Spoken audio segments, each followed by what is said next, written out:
তুই এমন তারা কান্দগা? মুই আব্বারে কইছি মুই মুরগির রান খাম, আব্বা মরে মুরগির রান্না দিয়ে মরে কেন দিছে। মুই মুরগির রান খাম। এই খারা খারা খারা খারা খারা মুরগির রান খাবি? হাই আমি বাজারে গেছিলাম তো, এই তোরে একটু খারা এলো মুরগির রান খা। মুই কি কাঁচাটা খামু? মুই তো আগুনে পোড়াটা খামু। কান্দিস না, তুই পোড়াতা খাবি? হাই আমি পোড়াই দিতে আছি। আগুন তো নাই, আপনি কিভাবে পড়বেন?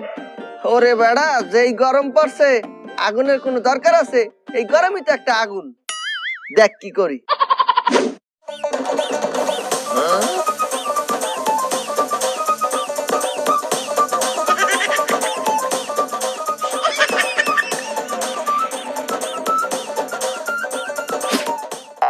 এই নে খা। এ পাইছি রে।